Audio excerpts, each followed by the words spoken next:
Support WrestleTalk! Give us a subscribe. In the WWE landscape, SummerSlam is the third biggest event of the year behind the Royal Rumble and WrestleMania, and is often used as a landmark event for storylines. The Mega Powers took on the Mega Bucks in the first ever SummerSlam. The Undertaker took on a mirror version of himself at SummerSlam 94. Brock Lesnar became the youngest WWE champion when he defeated The Rock at SummerSlam 02. But sometimes the promise of great storylines are ruined by perplexing booking and bad finishes, frustrating fans who got their hopes up for something better. I am Luke Owen, and here are 4 SummerSlam disasters.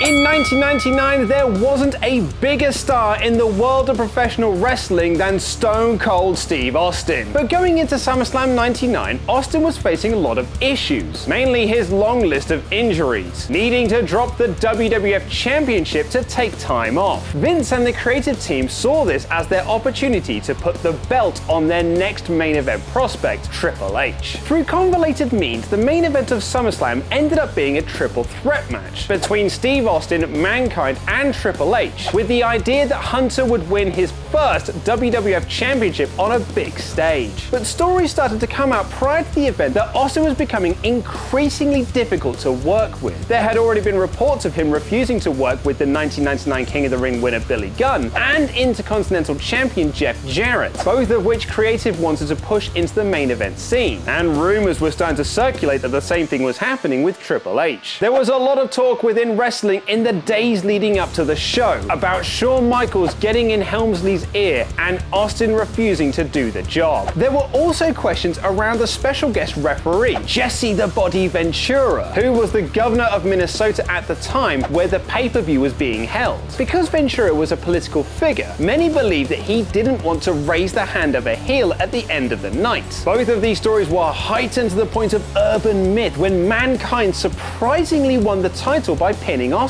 And then Triple H won the championship less than 24 hours later on Monday Night Raw. However, according to Dave Meltzer, none of this was the case. At the end of the week, the decision was made for Austin to do the job for Mankind for a double surprise of the expected finish of Triple H winning. It was a really bad start for Triple H's run as WWE's top heel. The whole storyline going into SummerSlam was Triple H's coronation. So to do it 24 hours later and then drop the title to Mr. McMahon of all people a month later is nowhere near as impressive.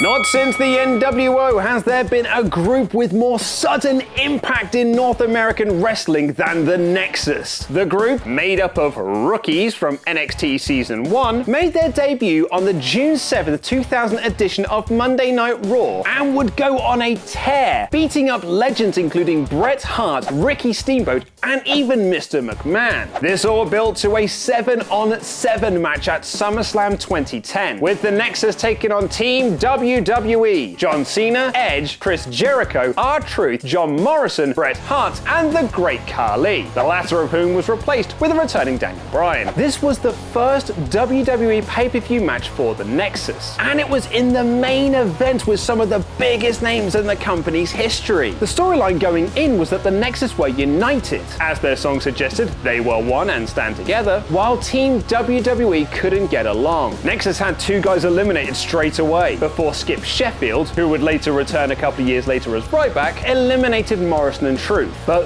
those were the only clean eliminations. Bret Hart got himself disqualified, Jericho and Edge were eliminated by the classic distraction roll-up, and The Miz hit Daniel Bryan with the Money in the Bank briefcase so Wade Barrett could pin him. It came down to Super Cena fighting 2-on-1 against Barrett and Justin Gabriel, where he managed to survive being DDT'd onto the concrete, eventually pinning Gabriel and submitting Barrett clean with the STFU. This match killed the Nexus angle, and the group never recovered. On Chris Jericho's Talk is Jericho podcast, Edge and Y2J opened up about how they lobbied for Barrett to win the match, but Cena shot them down. We were fighting for Barrett to go over, and in all fairness, where's Wade Barrett now? They should have listened to us. According to Jericho, after the match, even Cena realized his mistake. Afterwards, he came over to us and said, "I should have listened to you, but I wasn't seeing it that way." And sometimes you just don't see it that way, you know?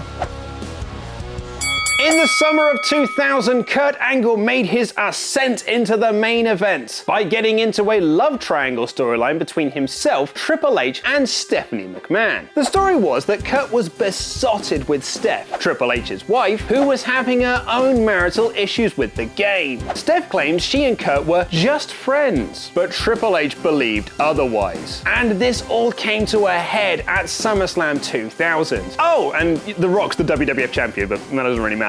Sadly, this would be the end of the storyline, and it was dropped shortly thereafter. In shoot interviews, Angle has said the concussion he received at the start of the match cut the program short. "I was pretty goofy for a while and kept getting concussions. That might have had something to do with the Angle ending. Triple H wasn't blocking anything." However, the real reason behind the Angle being killed, at least according to Dave Meltzer, was because Triple H didn't think the story was believable. The original plan was for Stephanie to leave Hunter for Angle, which would have pushed Triple H's babyface run, but the game had other ideas. Triple H told the writers that it wouldn't be believable that a woman would leave him for Kurt, and thus, for credibility's sake, it had to end. Instead, Stephanie simply ended up as Kurt's manager, leading into his championship win at No Mercy, and Triple H turned heel by revealing himself as the mastermind behind running over Steve Austin in '99.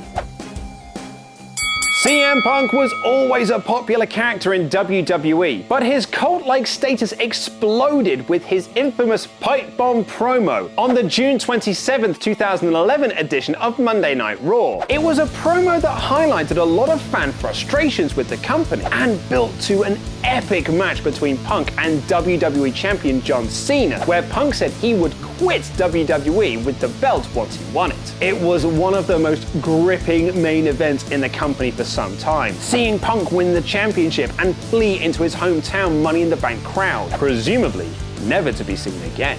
In his pipe bomb promo, Punk talked about defending the championship in Ring of Honor or New Japan Pro Wrestling, making wrestling fans around the world salivate at the seemingly never-ending possibilities. But just 2 weeks later, Punk was back on Raw. They had just crowned a new WWE champion in John Cena, and a champion versus champion match was soon made for SummerSlam 2011. After breaking into the mainstream media following his title win, Punk appeared set for mega stardom when he beat Cena in SummerSlam's main event 2 months later, even if John did have his foot on the rope. But WWE had other plans. Enter Big Daddy Cool. Immediately after becoming the undisputed WWE champion at SummerSlam, Kevin Nash returned to WWE, taking out Punk with a jackknife powerbomb. Alberto Del Rio then cashed in his Money in the Bank briefcase and beat Punk for the title he just won. The worst thing is, Punk never got his revenge on Nash. Punk vs. Nash was announced for Night of Champions, but it was quickly changed to Punk vs. Triple H, which was meant to take place at Survivor Series. I was on Plavix, so this comes through. When the doctor sees I'm on Plavix, I can't wrestle. So now I'm supposed to wrestle CM Punk. I can't. They won't medically clear me. Triple H has to take my spot. It screws up the entire angle. Hey, do you remember when John Cena was stabbed on SmackDown? And what about some wrestler versus celebrity fights? Click these videos to the left to find out more. Press subscribe and support WrestleTalk on Patreon. I have been Luke Owen, and that was a SummerSlam list.